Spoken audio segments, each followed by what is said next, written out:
யாரெல்லாம் வந்து சாப்பாட அப்படியே அப்படியே முழுங்குறீங்களோ, அவங்களுக்கு பார்த்தீங்கன்னா, கெட்ட பாக்டீரியா அதிகமாகும். இப்ப நம்ம வயித்துல பார்த்தீங்கன்னா, நல்ல பாக்டீரியா இருக்கு, கெட்ட பாக்டீரியா இருக்கு.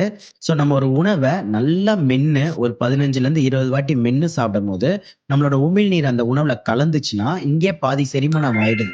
அப்படி செரிமானம் ஆகுற உணவு எல்லாமே நல்ல பாக்டீரியாவுக்கு உணவா வருது.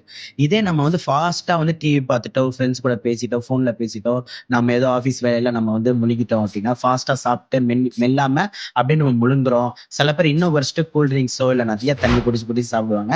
இதெல்லாம் என்ன ஆகுதுன்னா, நம்ம உணவ வந்து செரிமானம் ஆகாமயே பண்ணிடுதுங்க. ஸோ அப்படி செரிமானம் ஆகாம ஆகும்போது, இந்த கெட்ட பாக்டீரியாக்கு அது உணவா போய் மாறிடுது. ஸோ என்னோட பேஷண்ட்ஸ்க்கு எல்லாருக்குமே பார்த்தீங்கன்னா, நெறைய பேருக்கு இந்த ஒரு சின்ன இத ஃபாலோ பண்ணாலே, அவங்களோட வயிறோட அந்த ப்ளோட்டிங் இஷ்யூ வந்து க்யூர் ஆகுறத நம்ம பார்க்குறோம்.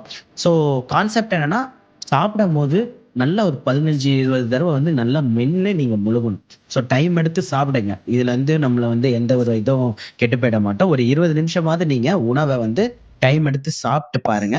கண்டிப்பா உங்களுக்கு டைஜெஷன் நல்லாவே இம்ப்ரூவ் ஆகுறத பார்க்கலாம்.